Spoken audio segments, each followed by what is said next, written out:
be my guest. Thank you. 2, 3, 5, 5. Ja, det är rätt exakt. Det får du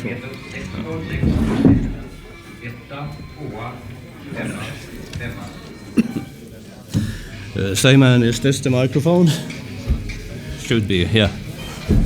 2, 3, 5, 5. Ja, det går ju bra. Testar. Jo då, det går fint.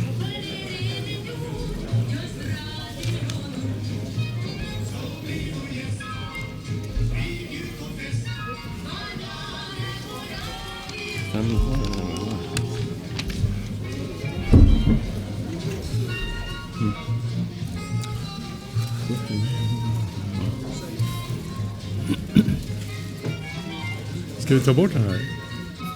Vad? Jingle? Nej men fan, återgår bara. Den är snart klar. Ja.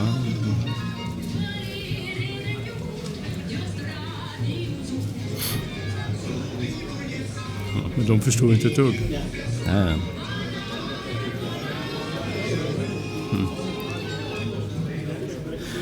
We had very good jingles at Radio Nord, I must say. But I'm afraid I must disappoint you on another thing. That is, I am and I have never been a disc jockey. I was a newsman. But you were on Radio Nord at least, and I was, yes. That's not too bad, because as far as I know, you're the first from Radio Nord to ever attend Radioday, isn't that right? Should be. Anyway, what you just heard, that was the start of Radio Nord on March 8 in 1961. This 1, 2, 3, 5, 5 testing you heard in the first place was broadcast just before 10 o'clock. And you, Seve, you had been on Radio Nord for quite a while when this day, the 8th of March came, 1961. When did you start on Radio Nord? I was hired in August or September in 1960. I was a journalist at that time working on the Swedish news agency Tidningarnas Telegrambyrå, TT, and I heard about that Radio Nord was going to start, and I was very interested I can't really explain why, but I was very interested in radio. I wanted to talk on the radio. And the monopoly radio we had, they were not interested in me. So I went down and met Jack Korczak, and then I got hired in August, September 1960. And as I said, I was a newsman, and now I know that Ronny will ask me what I did as a newsman between August 1960 and the April 1961 when we started broadcasting news. You think so? Well, I have problems myself. I can't really remember, and I asked my colleagues, and no one really can explain how we had a good time. But of course, we prepared the coming news and the start of the news bulletins. We also made a lot of small promotional spots that were timeless, so to speak. So when you were going to start, I understand the ship was lying in Copenhagen to be fitted out, and you and a colleague from the news department went down to Copenhagen. Yes. Why did you do that? I mean, wouldn't it have been easier if you had jumped on board when the ship was anchored off Stockholm? Yeah, there was an idea, even if we were not prepared to start immediately with news bulletins. We had the idea that, or those who decided had the idea that there should be special people on board the ship to broadcast, to speak on the radio. It was not up to everyone. The sound technicians, for example, couldn't do that. That was the thinking. Later on, just before closing, everyone aboard the ship was a disc jockey, but that was another time.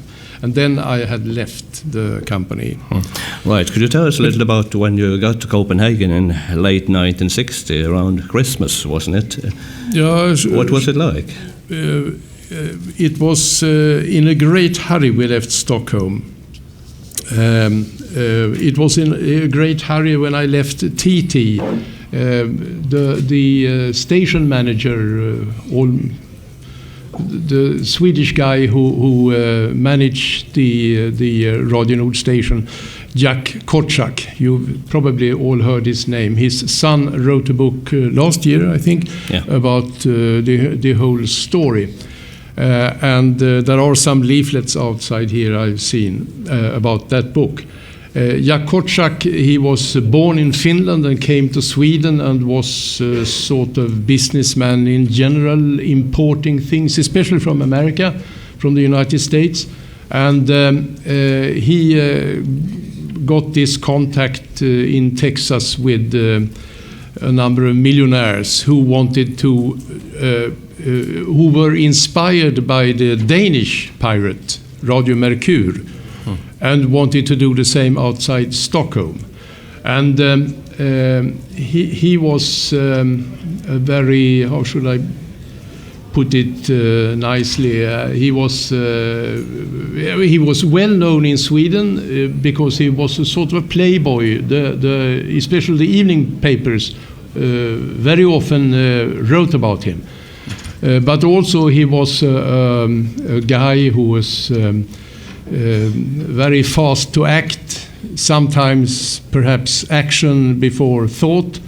And he said to me when I met him in the autumn of 1960 that I should immediately leave TT and start working with Radio Nord because they were in a hurry. The ship would be ready any moment.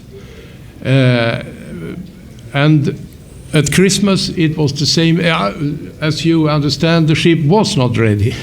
But of course, when it came to Christmas, suddenly we were going down, not only the two newsmen, but also sound technicians were sent down to Copenhagen because it was big hurry. Next day, the ship was ready to sail the next day, Jack Korczak said. As it turned out, it was not all that. It was not at all like that. All right, then. So how long did you stay in Copenhagen, and what did you do in Copenhagen? Well, we visited me and my boss, the other newsman. We visited Radio Mercure, of course. Radio Mercure was a pirate radio station with news. I understand that most of the stations that are the subject of this Radioday maybe not had no news at all, but Radio Mercure, the first one, had. And we were a little disappointed when we visited them because we asked how they worked with the news, and then it turned out that they got all the news ready from a paper, a social democratic paper, by the way. The Social Democrats, both in Denmark and in Sweden, were very opposed to this commercial radio station opening up. Before we get on, could you tell us a little about what was the media climate in Sweden at the time, if you compare the Swedish broadcasting system to what you were going to do? Well, yes, the Swedish broadcasting, we had a radio monopoly, and the Swedish, like in Britain, and the British Broadcasting Company was that was number one. And later in my life, I came to work with the Swedish Broadcasting Company and also with the Swedish Television, and both had these government-owned organizations. Both had BBC as their image. They wanted to be as alike as possible. Yeah. And when we are talking about the news in the radio came from TT, this organization I worked for, and that was owned, the news agency was owned by the Swedish papers. So I think you can easily understand that the interest among the Swedish papers to have radio, commercial radio, was very, very small. They wanted to keep their advertisers for the papers, of course. And the Swedish, the government of Sweden was also very upset with this idea. We are not hostile to American things, at least in those days. Sweden were very free and easygoing, more America-like than America itself, you could say. But still, oil millionaires from Texas were not very welcome. All right. Should we listen to Jack Korczak, maybe? We can do that. Just before we do that, could we get back for a short while to the voyage from Copenhagen up to Stockholm? It did happen a few things during this voyage, didn't it? Yes, it certainly did. It was very stormy weather, and I know we had to leave the ship ultimately when we came up to Stockholm. I don't remember much of the voyage itself, as they distributed. The more the ship rolled, the more small tablets did we get from the crew. Big brown ones. I don't know what they contain, but you were on a trip, more or less, then. Probably. And also it turned out that the captain that Mr. Korczak had hired, he was only certified for inner lakes, not for the high seas of the Baltic. And the Baltic is quite big. It's not like the Atlantic Ocean, but it's quite big and stormy water. Yeah. So what happened next? You did arrive somewhere, at least near Stockholm, but yes. it didn't exactly. It wasn't that easy just switching on and start broadcasting. What happened? Well, the transmitter was not ready. Number one was that was not ready, but also the antenna, the aerial. It was not looking like the nice model you have outside here of Mi Amigo, but it was very high, about 2/3 of that one, I think. Yeah, it was 38 or 39 meters, yeah, something. Yeah, and the captain from Lake Mälaren, he had decided that this was too high for this boat, this ship. So it was going to get the whole ship around. To collapse. But the first officer, he also came and said that no, it will break and fall down and crush the quarters we had on board. So both were unanimous that we should leave the ship. And we had no radio telephone. There was no other possibility to call on help than with this sort of Morse light that were used on the warships during the Second World War. It was a little outmoded, but it succeeded, and the pilots came out from the nearest island and got us all aboard, including the captain. He was one of the first to leave the ship, by the way. Okay. Right, and then to make a long story short, you went over to Finland and have some improvements made, and yes. Finally you were back in order to start your transmissions on yes. March 8th. Maybe we should listen a bit to Jack Korczak before we get on further then. Ärade lyssnare, vi sänder nu en hälsning från Radio Nords chef Jack S. Korczak. This is Jack speaking. Kära lyssnare, Radio Nord är verklighet. Efter mer än 2 års förberedelser, efter många övervunna hinder, har jag glädjen att presentera denna nya, moderna radiostation. Radio Nord är en radio i takt med tiden. That was Jack Korczak, the last voice. And I think you can appreciate, perhaps not his Finnish dialect, but you may appreciate his rather slow way of talking. He was not really a good radio voice, I think. And that was certainly a problem. Yeah. Another problem, yes, sorry? I know, on the other hand, he was quite impulsive, wouldn't you say? He was very impulsive, as I tried to say earlier, yes.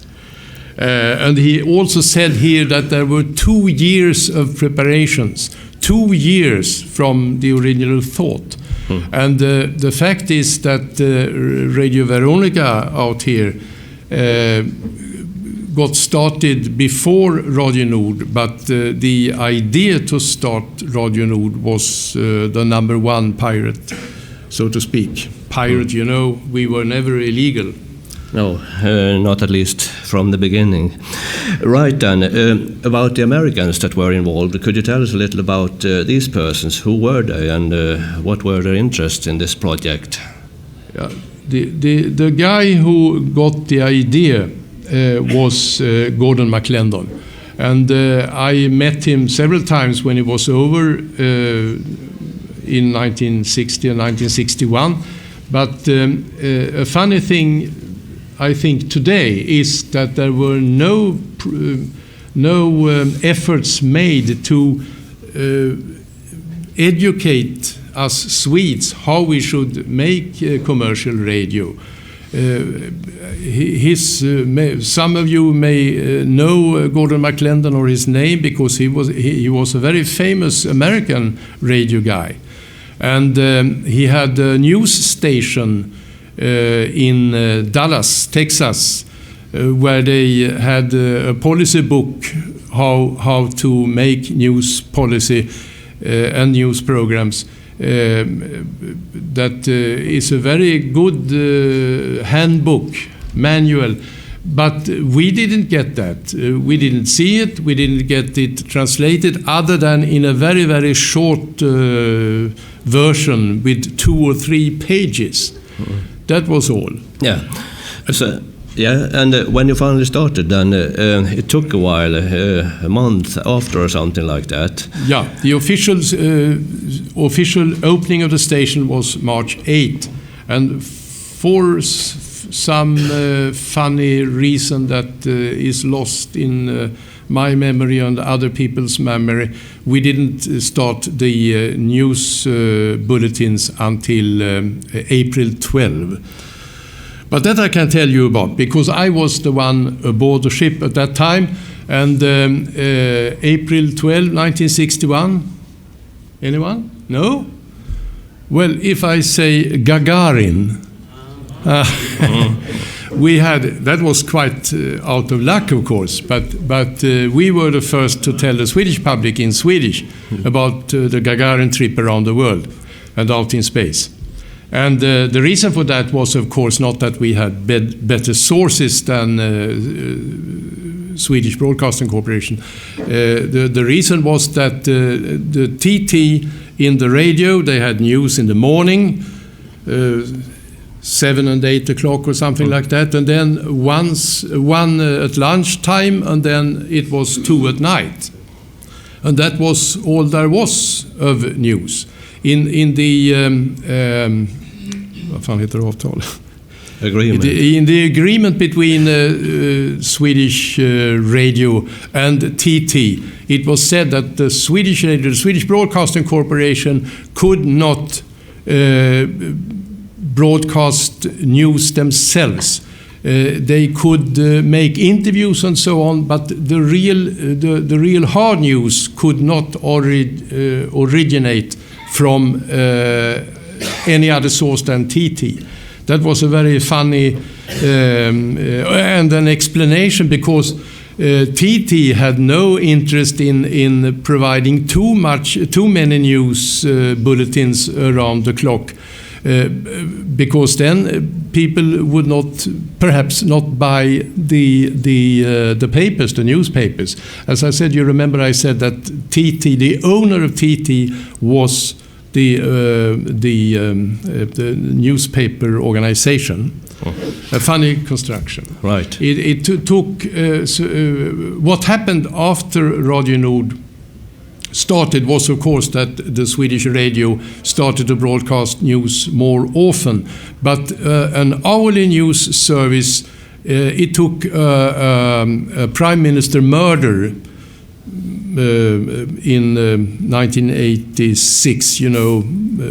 Prime Minister Palme was murdered on a Stockholm street. And that was the reason why we then, after that, got hourly news broadcasts.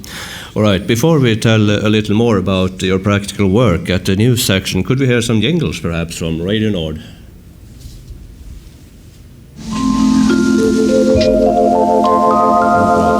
Lyssna nu till Radio Nord, Radio Nord. Lyssna till radio på modet. Allting nyttigt, ord och ord får ni ifrån Radio Nord. Radio Nord, Radio Nord, Radio Nord.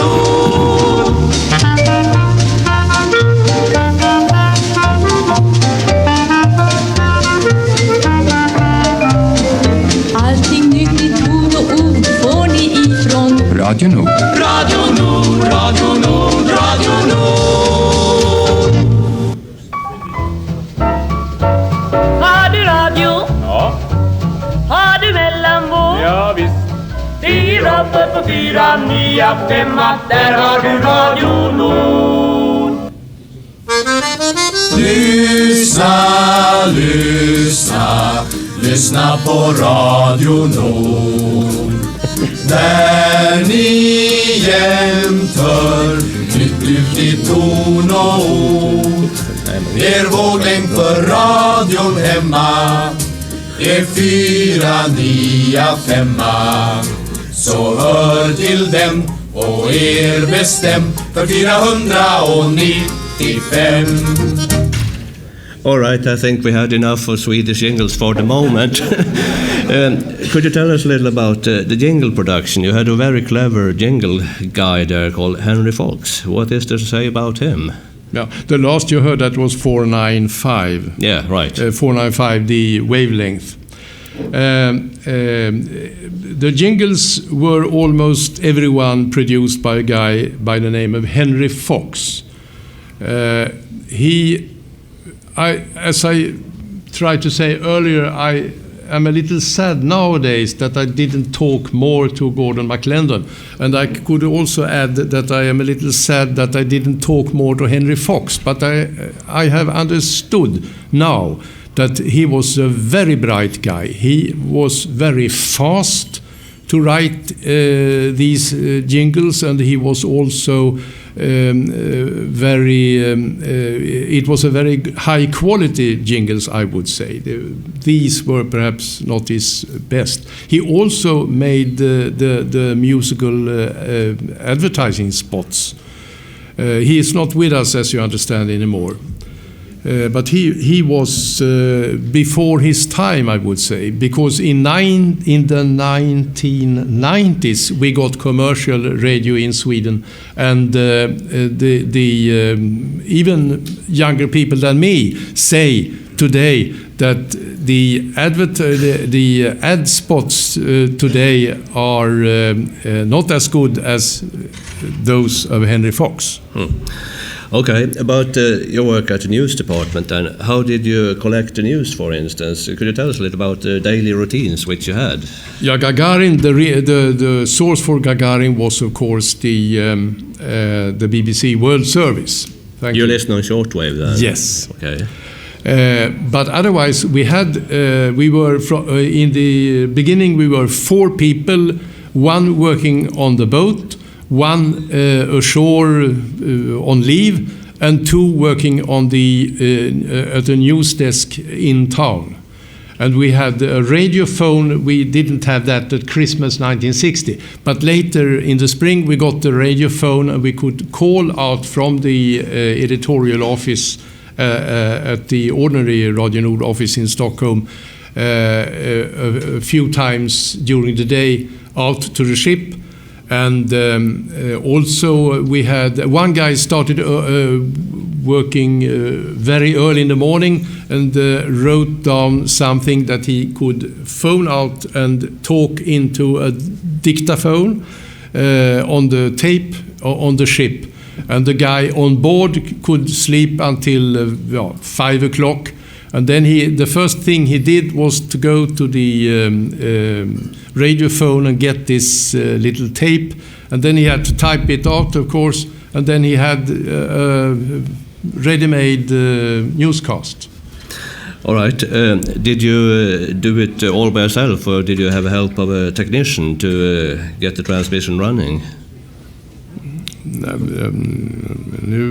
I really don't know what you mean. Of course, we did the news ourselves. Yes. That deteriorated, you could say, of course, later. But in the end, when it was important to cut down costs and so on, it was one big soup, I would say. Disc jockeys, newsmen, sound technicians. Yeah, but there was a control room on the other side of the window, and you were sitting in the studio reading in the microphone then. Right, yes. All right. Yes. We should perhaps say also, it turned out very early. I have several times said that the Social Democratic government was against this project. But not only that, also the newspaper owners, I've said that too. But what the result of all this was that when the official opening finally was in March 1961, and Jack Korczak and his American partners thought that the money would be rolling in, they soon discovered that so was not the case. The advertisers were very reluctant, and the advertising agencies were also very reluctant to put any big money in this project. They wanted to test this new channel, so to speak, but they were very, very reluctant. So commercially, this project was finished from the beginning, I would say. Okay, why was that, do you think? Did it have anything to do with the politicians putting pressure on Radio Nord and the organization? Especially they put pressure on the advertisers. It was even said that companies that advertised on the radio, on Radio Nord, would not get any government contracts anymore. One funny detail. You must remember, excuse me, but you must remember that Sweden was very, very social democrat for a very, very long time. It is first this year, 2010, we had elections in September, last September, and that was the first time in this and in the last century that a new government was re-elected. Our present center government, right-wing, some say, they are the first to be re-elected. Earlier, when there was a short period of a right-wing or a center government, they were only for one period, and then the Social Democrats came back. And I can't explain why they didn't like this idea so much, but there are funny stories, ideas about bombing Bonjour and so on. Yeah, well, now we know a little about the political history of Sweden. I feel our time may be running out soon, but one special detail about the Radio Nord operation, you used aircrafts in the production also. Can you explain how it worked to transfer material to the ship? Yes, in practice it was very, very simple. But if I'm going to explain it, it may sound complicated. But the idea was to transport tapes out with a small airplane, a 4-seat airplane, and the tapes were packed together with the latest newspapers and letters to the crew and so on in a watertight metal container, and that was put in the plane. The plane flew out to the boat. The boat or the ship had a line thrown into the water, and that floated away out from the ship, of course, and the plane went down to a very small altitude, 10 feet or something like that. You had the baggage door removed. You put your feet or foot on the container and threw it out.